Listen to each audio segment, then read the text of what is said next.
Spika, ninakushukuru sana kwa kuniona. Mheshimiwa Spika, vita vinavyoendelea Mashariki ya Kati vimeleta madhara makubwa sana kwa uchumi wa dunia. Ukiacha suala la kupanda kwa bei ya mafuta ambalo umeshalitolea mwongozo jana, wachambuzi wa mambo wanasema kwamba vita hii ina matokeo makubwa sana yenye athari hasi kwenye biashara ya kimataifa, kwenye sekta ya bima, kwenye sekta ya uagizaji wa bidhaa muhimu, kwenye biashara ya madini, kwenye usafiri wa anga wa kimataifa. Hii maana yake ni kwamba Tanzania haiko salama. Swali kwa Waziri Mkuu, nataka kujua ni kwa namna gani serikali imefanya tathmini juu ya athari ya vita hivi kwa mipango ya kiuchumi ambayo tunaendelea nayo na mingine tutayoipanga hivi sasa na hatua ambazo imejipanga kuzichukua. Asante. Mheshimiwa Waziri Mkuu. Mheshimiwa Spika, mpongeze pia Mheshimiwa mbunge kwa kuwa mfuatiliaji wa masuala yanayoendelea duniani.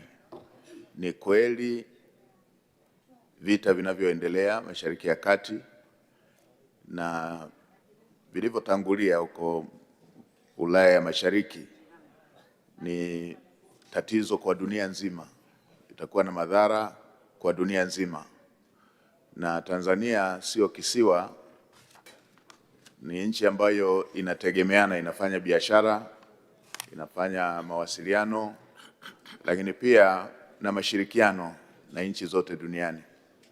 Serikali imekwisha kufanya tathmini ya awali kupitia sectors mbalimbali, ndio maana tumeweza kupata maoteo kwamba kutakuwepo na mabadiliko ya bei katika baadhi ya shughuli zetu za kiuchumi, ikiwemo la awali kabisa ambalo limeshajitokeza la kupanda kwa mafuta, lakini na mengine kama ambavyo Mheshimiwa mbunge aliyoyataja yakiwemo ya bima, lakini kutakuwepo pia na matatizo yatakayojitokeza yanayohusiana na matatizo kwenye masoko ya fedha kule duniani ambako sekta binafsi na serikali tumekuwa tukitumia kama chanzo cha kupata fedha za kutekeleza miradi ya maendeleo kwa njia mbalimbali.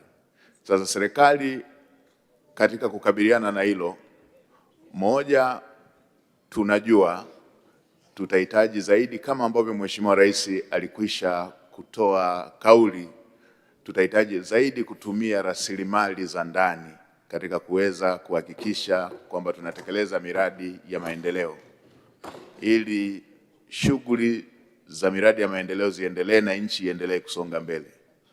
Katika baadhi ya maeneo ambayo tunatarajia kuendelea kuyaboresha kama ambavyo nilisema na kwenye hotuba, tutaweka nguvu kubwa katika kutafiti kwenye madini, tuongeze uchimbaji, tuongeze mapato. Mheshimiwa Spika, kwa mwaka wa fedha uliopita, moja ya sekta iliyotuletea mapato mengi ilikuwa ni madini, na utaona kwamba ongezeko hilo halijatokana tu na migodi mikubwa, limetokana na wachimbaji wadogo wadogo wa Tanzania ambao wameongezeka katika shughuli za uchimbaji na wameongeza mapato ya serikali. Hata mwaka jana kwenye makadirio ya wizara walitakiwa wakusanye takribani zaidi ya trilioni 1.2. Kwa miezi hii tu kabla mwaka wa fedha hujaisha tayari walishakusanya takribani trilioni 1. Unaweza ukaona kwamba hiyo ni sekta ambayo ni rasilimali zilizo ndani ya nchi yetu ambayo inaweza ikafanyika kama chanzo cha mapato kama tutaongeza wigo. Na Mheshimiwa Spika, unakumbuka utafiti ambao ulishawahi kufanyika ni 16%. Tuko bado tuna fursa. Na Mheshimiwa Spika, nchi yetu kila wilaya ni madini. Kwa hiyo hii ni moja ya sekta ambayo tunadhani tutaongeza nguvu ya kutafiti ili tuweze kujitegemea kimapato ndani ya nchi.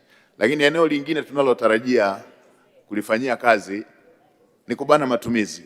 Lazima tubane matumizi katika maeneo ambayo si ya lazima ili kuelekeza fedha hizo kwenye miradi ya maendeleo.